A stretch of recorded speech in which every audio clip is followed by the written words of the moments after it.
What a blessed soul. He's been here before. Yeah. I've worked with him. He's an amazing. He actually is the senior minister at the Unity of Houston. So he is an amazing, amazing guy. And each of you are amazing. What a great reminder that we all have that within us. So this month in the Centers for Spiritual Living, we're talking about breathing in the view. And my talk title today is Celebrating This Journey. And in celebration of reaching a summit, we can appreciate the view from a little higher place. And to understand that we're not only evolving, but we're awakening to something greater. When we appreciate, celebrate, and demonstrate the growth within as we move forward along this sacred continuum. And we can feel triumphant of the ongoing nature of the spiritual journey we are each on. And we're all on different places on our journey, aren't we? Raise your hand if you've ever been appreciative. Raise your hand if you've ever celebrated something. Raise your hand if you've ever demonstrated a positive change in your life. I think everybody, right? All right, that's a no-brainer. So with that enthusiasm, let's remember that the evolutionary global vision for the Centers for Spiritual Living is that we envision humanity awakening to its spiritual magnificence and discovering the creative power of thought. A world where each and every person discovers his or her own personal power and ability to create an individual life that works within a world that works for everybody. Yes, that's a journey in itself, isn't it? So my dear friend Mark Nebo, who I study in the Book of Awakening, has a great little story, short story, and it reminds us of these seabirds, if you've ever been to the ocean. The cormorant and the common mure are seabirds that dive half blind looking for food. As they go from surface to bottom, air bubbles get caught in their feathers, and this makes them shine. Thus, as they dive, they turn silver. So too we, for don't our bubbles of pain get trapped in our feathers, turning to jewels the closer we get to the current under everything? This is a baptism of true feeling. The deeper we go, the slower the world. The slower the world, the softer our way. So we must keep calling each other into the depths of what we know in our heart. For below the surface, we all shine. When we dare to enter what is deep, the bruises we carry will soften and glow. In truth, the more we accept our limitations and surrender to the depths below our woundedness, the more the vastness holds us up. And there's no way to know this but to dive. And diving in, we all turn silver. Diving in.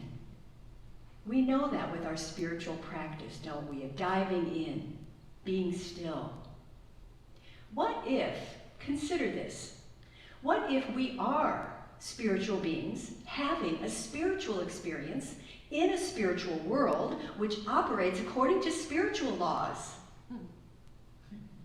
Whoa, how would that change your journey? It sure would change mine. How would you show up in the world? Remember a few weeks ago I talked about minding your manners, right? Minding your spiritual manners with respect, integrity, gratitude, those things. So are we willing to let joy, gratitude, and a vision of what's possible to be the tool which we choose and use for our transformation? Are we willing to till the soil, to keep nurturing our consciousness in order to experience more of our magnificence? Let our silver shine. Are we willing to live our values and beliefs out loud so that other people feel that, and that we actually do create a world that works for everybody. We just don't talk about it. We take some action. In Science of Mind, we say treat and move your feet. Yes, you can get a spiritual mind treatment, but then there's something within you that's going to propel you to an action step. So we know that the ultimate goal in life is not to reach a place where everything remains exactly the same as it is. It's rather, when we get there, it's a launching pad for the next greatest thing. Think about that. So we're not just trying to reach something and then hang out. No, it's what's next. So do we have the courage to say, what's next? You know, you've probably heard this, and it reminded me of, in our teaching here, that once we know something, we can't not know it. Think about that. Amen. Once we know something, we can't not know it. So as we bring appreciation and celebration into play, into our awareness, to mindfully and purposefully acknowledge the powerful connection that we have with that invisible presence within, for that power that's hidden within us, it's not really hidden, it's just that we think it's hidden, and welcome it to act through our actions, through our minds, then our journey is guided and directed. Then it works in a way that we may have never thought possible. So on the journey, we want to appreciate, celebrate, and demonstrate. Can you say those three words with me? Appreciate, celebrate, demonstrate. Appreciate, what is that? Well, Ernest Holmes, the founder of Science of Mind, says in the textbook, when we constructively praise and creatively bless, life abounds with love, peace, and joy. Let us so live and think that we may retire at night in peace, knowing that no harm can come to the soul, that we may rise in the morning renewed in body and mind, with a brighter outlook and a happier expectation and a clearer joy. In everything, give thanks. That's why we love doing Joys and Support. In everything, give thanks. Even when we need support, we're blessed by this community. Which reminds me of gold nuggets. I always forget to just keep track of your little gold nuggets. I see Julie making notes over there. Dr. Edward Viljoen, who is our spiritual leader at the Centers for Spiritual Living, says, are we praising the little things in our lives? After all, it's the little things that count. Like the minutes run into hours, the hours run into days, the days into years, and the years fill up our lives. So it is that the little things that transpire from moment to moment that actually decide what our lives are to become. It's the little things. So no matter where you are on your spiritual journey and your understanding of the principles we teach, trust that you're exactly where you need to be, and you're evolving exactly as you need. You're diving in. Half blind, like the cormorant?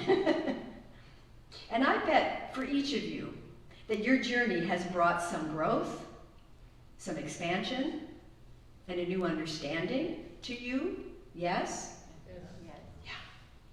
We're always learning. We're always learning. So in times of darkness and light, we want to anchor into our unity with Spirit by practicing gratitude. Reverend Maggie and I talk about this all the time. Gratitude is powerful. And we can feel and know that our journey is on a continuum. And gratitude actually cultivates faith. And faith aligns us in knowing that this too is God. This too is good. The second is celebration. So appreciation, celebration, demonstration. So celebrate on our journey. It's important to celebrate, isn't it? To take a moment and acknowledge what we have learned, where we have come from. So this month's Science of Mind, as Susan mentioned, the other day was a great reminder about celebrating. It was from yesterday, actually. And Petra says, sometimes I stop and ask myself, haven't you worked hard enough, struggled enough, improved yourself enough yet? I ask myself that all the time. Have you stopped to see how far you've already come? Think about that. Have you acknowledged how far you've come? Life is like a journey. There are valleys to traverse, mountains to climb, rivers to cross. We can get so focused on our goals, intentions, dreams, and desires that all we notice is how far we still have to go. Anybody? Yes. Yes. Raise your hand. No. When we stand on a peak of awareness, there's always another peak to climb. That's what I was saying. We never get it done. We get to one place and it's a launching pad for the next greatest thing. It's vital to take time to turn around and notice all the peaks and valleys through which you've already traveled. Just take a moment and take a breath with that. Think about your life. Well, think about these last year and a half, 2 years that we've had all this change. And where are you now in consciousness? Where are you now in your heart? Celebrate those moments, she said, when you feel you are on top of the world. You've earned it. You've given plenty of sweat to the effort it takes to become aware of an old pattern, break a habit, try something new, or become more of yourself. Your diligent spiritual practice has given you moments of clarity, insight, connection, and a deeper sense of peace. Thank goodness for our diligent spiritual practices. And if you don't have one, you can start today. It will serve you well. It's sacred medicine. It's nourishment for your soul. Your persistence in sticking to an affirmation, building a strong mental equivalent, we've heard that before, and demonstrating a result is a powerful accomplishment. The faith and trust you've built into your intuition and inspiration didn't happen overnight. Embrace the moment. Stand on top of the world and celebrate. Celebrate. Yes. You know, we can celebrate each other and celebrate ourselves. When a play production closes, the cast and the crew gather together for a cast party. And they celebrate all the effort that they put into this play production. So I think we should have a cast party. You want to come? Yeah. How about the holiday dinner? December 10th. Yes, we're going to we didn't come together last year, but we've decided to come together this year. Turkey and ham is provided. And we're asking you to bring a side dish. And I have sign-ups over there, as Susan said, on the side table. And if you can't bring anything, just let us know you're coming so we can set a place for you at the table. And we'll celebrate each other in this time. Teilhard de Chardin wrote, "Joy is the infallible sign of the presence of God." So as we celebrate the activity and the presence of God in our life, it will inspire us, I believe, to celebrate the divine within each other. Because as we know, we're all connected. Oneness reminds us that we are each unique, individualized manifestations of the divine, the living spirit. So let's celebrate our connection to the one. Let's celebrate our journey. Let's celebrate everyone's journey as well. I celebrate each of you. Can I get an amen on that? Amen. Can we do a high five to each other? Yeah. Yeah. You know what that means. It's just yes. Yes. Appreciation, celebration, demonstration. Demonstration is not what you think. We're going to go out and demonstrate. It's a different word that Ernest Holmes used, and he has a great description in the glossary of Science of Mind to demonstrate on page 583 for those of you good students.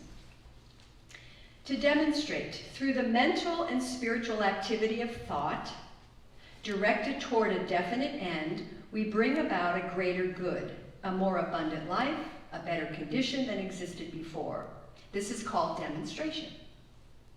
We can demonstrate at the level of our ability to know. The treatment which leads to the demonstration is not for the purpose of making something happen, but is to provide an avenue within ourselves through which things may happen. Spiritual demonstration is a manifestation of truth and reality with a big R. So when we do spiritual mind treatment, we're not trying to make something happen. We're creating an avenue through which something may happen. Do you get the difference? It's really subtle. But if you take classes here, you'll definitely understand that. So what growth on your journey would you like to demonstrate now in your life? Think about that. Do you want to demonstrate a more calm demeanor in your life? Opportunity for patience? Would you like to demonstrate a more compassionate heart? A wiser mind, a healthier body?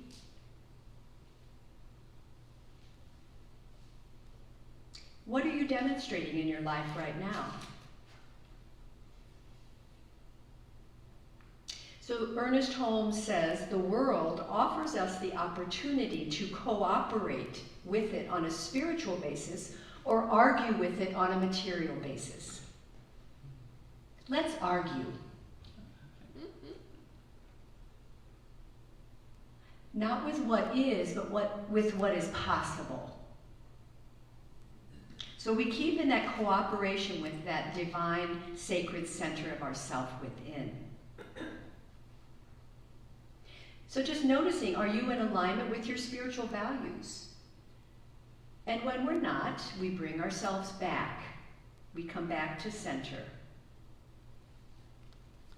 I like one of the phrases or affirmations I use a lot in my life is, I am ever renewed by the passage of divine light through my consciousness. I am ever renewed by the passage of divine light through my consciousness. Say that with me, please. I am ever renewed by the passage of divine light through my consciousness. Breathe that in.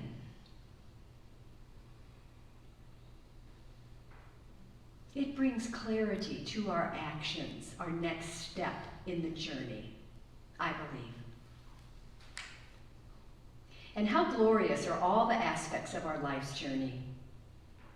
New dreams, beauty, the fullness of a harvest. We can embrace the perfect imperfection of it all when we know that we are connected to the One. Once we know something, we can't not know it anymore. So what do you know? I invite us to dive into our journey and shine. Let those bubbles come up so we turn silver. And celebrate and know that God's got our back and everything is in divine order. Everything. Let's take a breath. As we appreciate, celebrate, and demonstrate in this thing called life. So grateful. In pure spirit, I live, move, and have my being, and I appreciate the power, joy, and magnificence of God in dynamic demonstration, and I celebrate this thing called life. I celebrate this thing called life. Yes, and I invite you to open your heart to that possibility. And so it is. So Susan's going to read our sacred reading because I forgot it, and we're going to have a time to repeat it after her. And then we'll see a video.